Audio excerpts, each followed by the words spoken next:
Hey, what's going on, guys? So we're back, man. Another video. What can I say, man? All right, let's turn that off. All right. So look, we got UFC Freedom 250 on Sunday night, man. This is a fight. If you don't know what this is, but I would assume if you're watching this, you maybe do know, but if you don't know, it is a fight at the White House, which is crazy. That is, I don't think that's ever happened. Yeah, pretty sure this is probably one and only. I could not imagine unless there's a president like Donald Trump in the office again who just likes the UFC. But I could guarantee if Joe Biden was in office, whoever Bernie Sanders, Kamala Harris, freaking trying to think George Bush, I don't know, this would not have happened. Probably would not have happened. But hey, shout out to Trump, man. Shout out to Trump for bringing a fight to the White House. That's pretty cool. I could rock with the White House fight. But anyways, man, I'm gonna give my predictions. We're gonna try to see if I'm right at some degree.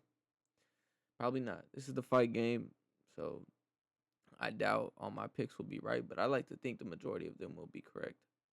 So we got Taporia and Gaethje as the main event, and then we got Alex Pereira and Cyril Gahn as the co-main. Both title fights. Interim title for Pereira and Gahn, but championship, lightweight championship for Taporia and Gaethje. So it's gonna be crazy. So let's see. There's only gonna be, I think, 8 fights. 1, 2, 3, 4, 5, 6, 7, 7 fights. There's only gonna be 7 fights on this card. It's basically just a main card, just one card. And to open up the night, we got Diego Lopez versus Steve Garcia. Now this is gonna be a wild one. I feel like I'm counting Steve Garcia out in a sense. They're both strikers. I think Diego's a little more well rounded when it comes down to jujitsu and all that. I would like to imagine. Could be absolutely wrong. I don't know Steve Garcia's game like that, but this is gonna be a striking match, I think. And so 27-8, Diego, he's off 2 losses, I believe, against Volk. Well, actually one loss, but he's just fought Volk twice, so those are 2 of his losses, his latest losses on his record. And then we got Steve Garcia, man, who is on a tear. He's like on I believe, a 7-fight winning streak, 19-5. These dudes here, man, American Steve Garcia, Brazilian Mexican, and Diego Lopez. As you see, Steve Garcia got the reach. He's a bit taller, inch taller, about the same height. But man, I think I just think Diego, man, he has the credentials. He has the better opponents he has fought, you know. So with that being said, I feel like I'm sleeping on Steve Garcia. This is his time to show out though, show the world who he is. But I gotta go for Diego Lopez. Absolutely, I got to. Diego Lopez, man, he's a scrappy dog, man. This is gonna be a fight, man. It's gonna be a banger to open up the night. But with that being said, Diego Lopez, man. Steve Garcia, I'm sorry. I'm counting you out, bro. Sorry. It's just I gotta root for my boy. Diego, man. He's a Mexican. All right. That boy Mexican, man. Although the American I would like oh, okay. So there's an American on every fight. All right, yeah, that's valid. I didn't even realize that. So there's an American every fight. Imagine all the Americans win. Oh wait, actually, other than Alex Pereira and Cyril Gahn. All right, then we got Bo Nickel and Kyle Dawkins, man. I feel like this is the fight that not everyone is. This is the least hype fight, I would like to think, in my opinion. In my opinion, but still, these dudes beyond athletes, man. Skilled, very skilled. Bo Nickel, man. He has been fraud checked. He was very hyped up and then lost to Reiner de Ritter and got beat bad. And so he got, came down to earth, back to earth, man. Had that humble pie. Then we got Kyle Dawkins, man. I'm not gonna lie, I know the name, but I really am not familiar with Kyle Dawkins' game. Not like that. He's what? This is the middleweight division. Yeah. But I got Bo Nickel, man. Apparently Kyle Dawkins is like on a 6-fight win streak, 7-fight win streak, something like that. But I was looking and I read an interview. And Bo Nickel could just be capping. He could be lying. But he was saying, a lot of his wins are against just like average opponents. Opponents that are 7-4, 10-6, 8-5. Like it's against people that aren't that great. And the same thing with Bo Nickel. A lot of his opponents were not that great either. So this is gonna be a time to, show that hey, you're up for that ranking. You're up to get that ranking. These dudes are pretty much the same height, same reach. So this is gonna be a fight. This could be a wrestling match. It could be some wrestling, a submission possibly. And I would imagine Bo Nickel will try to secure a takedown and infiltrate his ground game on Kyle. And both of these are Americans, so all right, so that's cool. So I don't feel bad not choosing one. I'm not trying to not choose all the Americans, or I'm not trying to choose the American. Either way, I'm just choosing who I believe will win. And Kyle Dawkins, I really don't know his game. I don't know if he's a wrestler. I'm not sure, to be completely honest. But I'm gonna have to go with Bo Nickel, man. I'm gonna have to go with Bo Nickel. I feel like he's learned from his loss. Reiner de Ritter, he was about to get a title fight, and then he lost against who did he lose to? Crap. I know he just lost recently though, and it was a pretty unfortunate loss. He just got worked. He got worked, man. But I got Bo Nickel, man. I think Bo Nickel's got that. But Kyle Dawkins, we'll see, man. I got Bo Nickel. So I got Diego Lopez and Bo Nickel. And then this will definitely be a banger. It's gonna be a striking match. For Rufy's part, for sure. Chandler is a crazy guy on the feet, energetic, explosive. But man, this will be a banger. Chandler's off of a couple losses, 23-10. Rufy's 13-2. He just took a L to Benoit Saint Denis from a ground, from a submission. Got taken down and just couldn't rock with him. Rufy is the bigger guy, got the reach on him. Both of these dudes are pretty big for lightweight.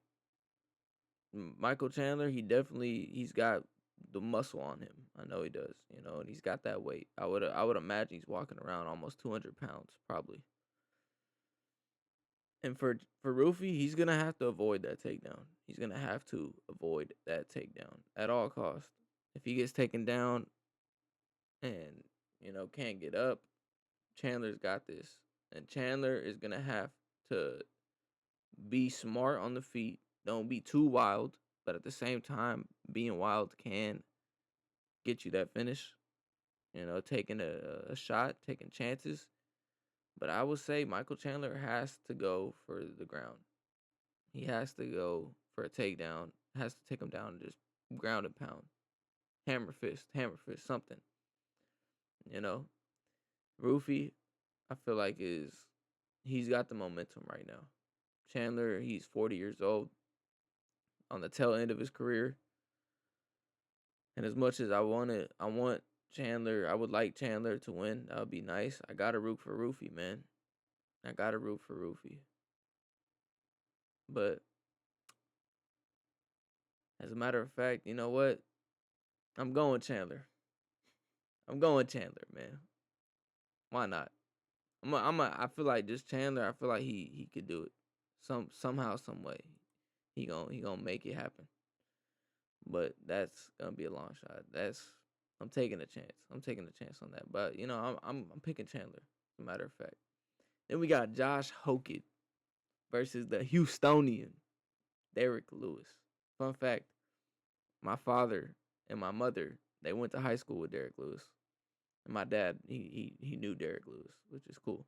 Crazy, small world, small world. And then we got Josh Hokett, this crazy lunatic, man. It's madman. Both of these dudes, I would say, are pretty big. Yeah, 6'1", 6'3". Big dudes. Derek Lewis is a big heavyweight, man. And Josh Hokett, apparently, he's the lightest heavyweight, so he's a little heavyweight. But of course, 30 pounds, that will make a difference if Derek takes him down and grounds and pound. But I don't imagine Derek Lewis taking him down. You know, he's a brawler, man. He goes for that one shot, put your lights out, game over. And he's got the reach. Josh Hokett, though, he is an all-American wrestler.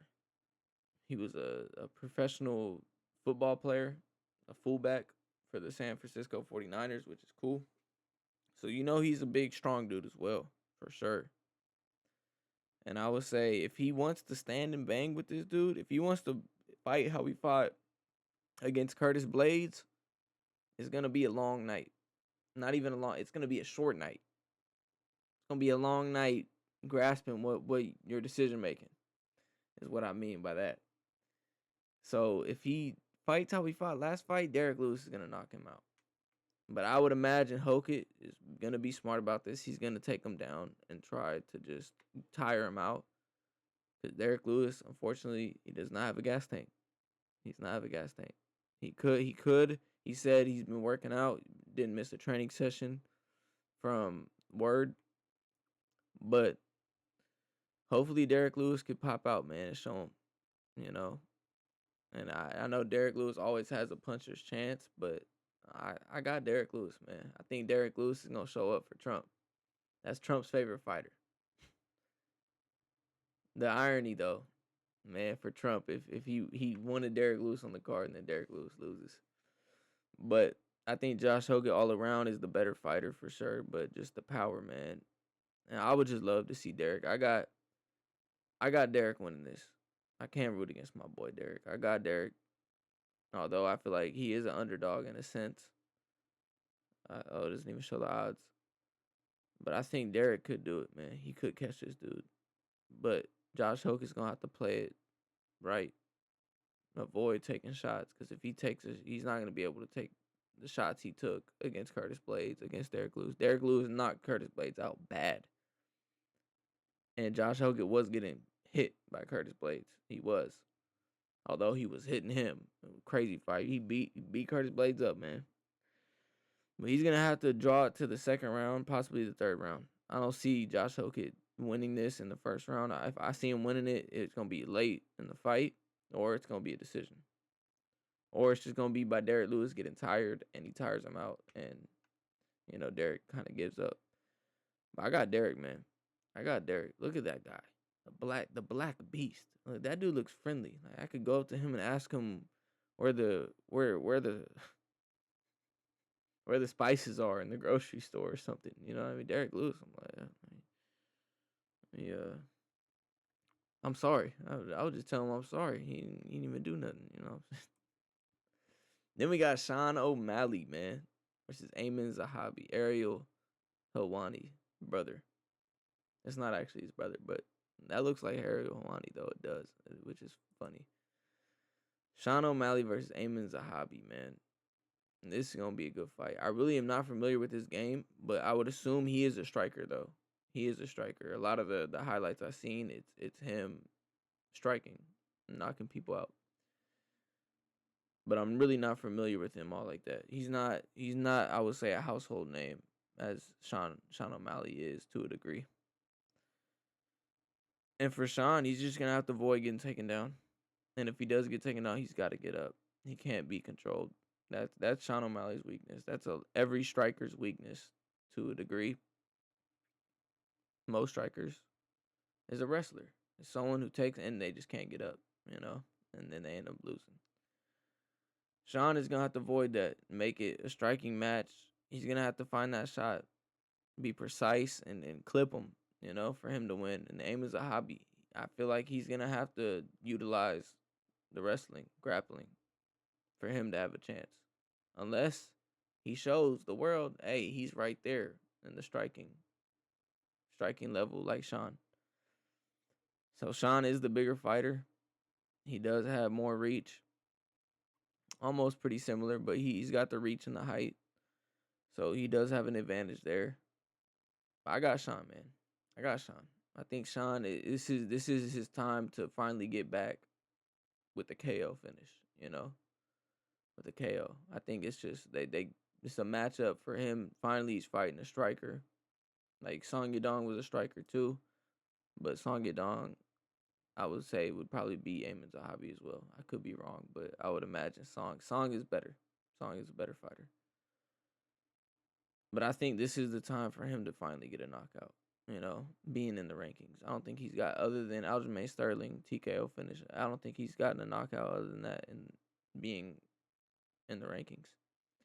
And then we got Alex Pereira, Cyril Gane. Now this is gonna be a fight, man. It's gonna be a fight. Alex Pereira, he's gonna see, man. Cyril Gane he's a good heavyweight fighter, man. He's a good heavyweight fighter. Last fight he fought was Tom Aspinall, that no contest where Tom Aspinall took an eye poked Tom in the eye, and he couldn't continue the fight. So he's off that law or that no contest. And then Alex Pereira just knocked out Magomed Ankalaev to get his championship back. His only losses are Magomed, Israel Adesanya, and snap. I don't know the other one, but in the UFC, I know it's Magomed and Israel Adesanya. Those are his two losses in the UFC. I could be just drawing a blank on this third one. But man, Cyril Gane is going to have to stay moving. He's going to have to stay moving, stick jab, kick, float around the octagon.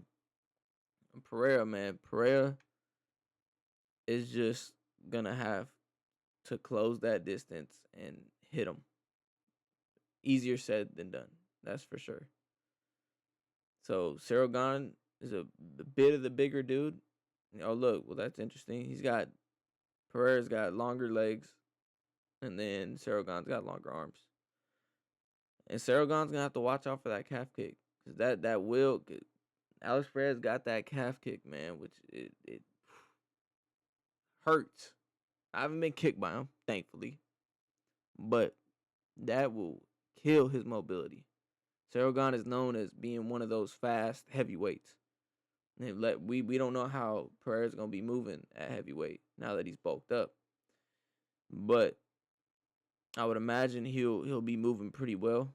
I'd like to think. He is a bit older. I believe he's 38, 39 years old. So and I think Cyril Gane is 37. They're almost about the same age. But they're up there. But the heavyweight division, it don't matter too much. The heavyweights, they'll go till they're 42 years old, They go in their 40s till they're 40 at least. It's not like a bantamweight. You don't see no 40-year-old bantamweight. It's not possible, Size will help you out. But I got Pereira, man. I think Pereira that boy is easy. He's one of the greats. He's one of these modern day greats, man. He is, And I got Pereira just finding that shot, man. I like the power he has it's like Taporia, man. It's just a scary power, but it puts people out, man. Puts people out. And I would say just he's got the momentum. He's got the credentials. He has the experience. His record MMA may be 13-3, but his kickboxing, he beat Israel Adesanya twice in the kickboxing thing. So this man, he's fought some good fighters. Cyril Gane is going to have to try to take him down or stick a move and let him play into his game. But I got Alex Pereira, man. I think Alex Pereira got that.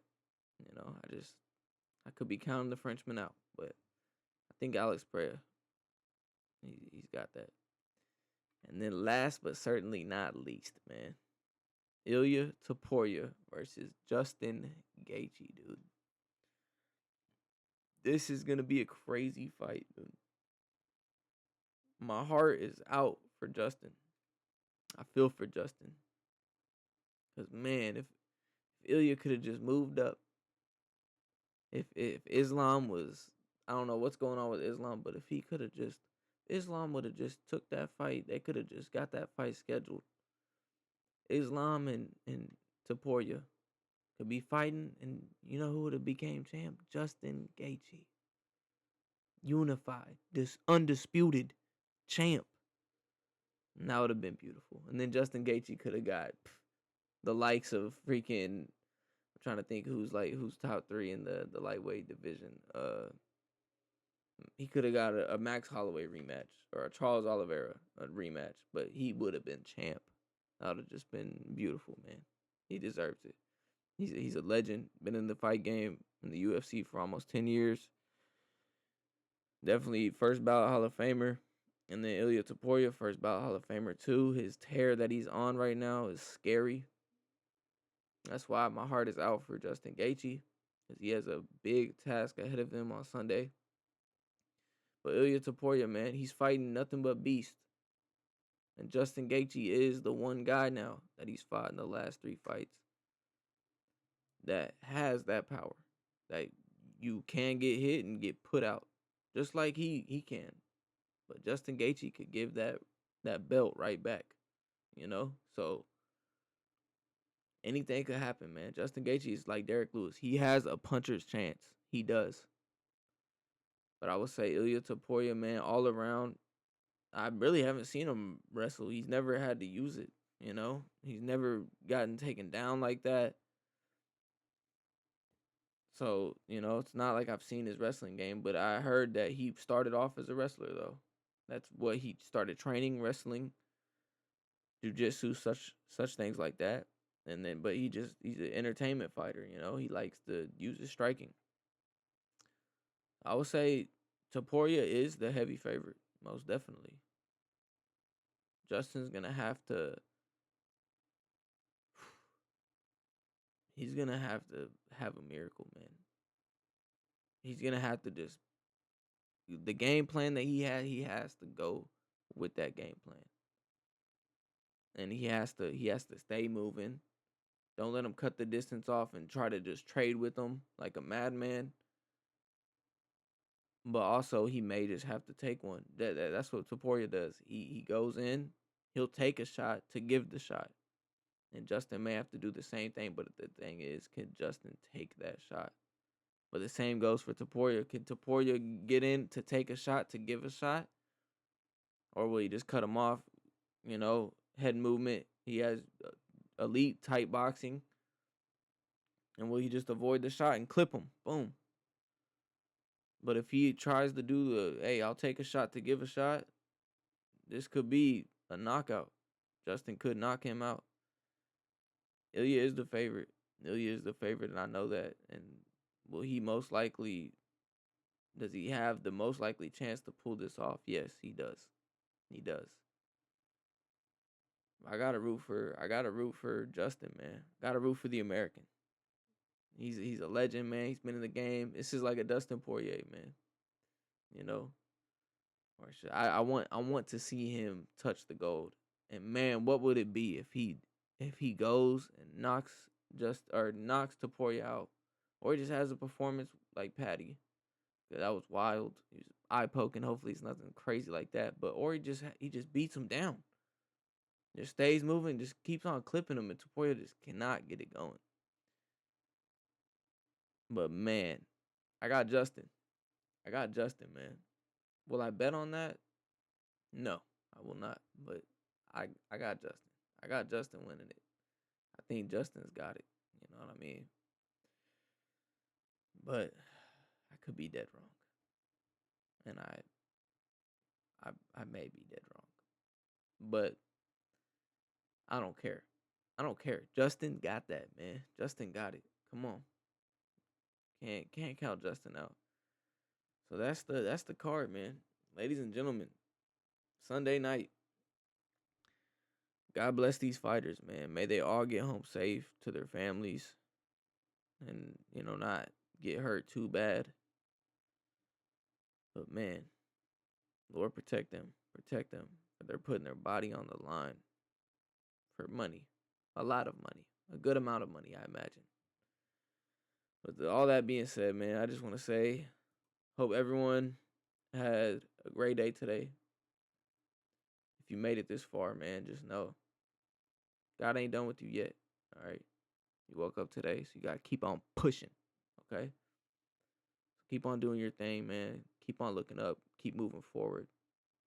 Because things are just getting started. And keep the faith. Keep the faith. That being said, I just want to say all glory to God, man. All glory to God. What would I do? I don't know. Anyways, hey, just want to say love y'all. See you this Sunday night, man.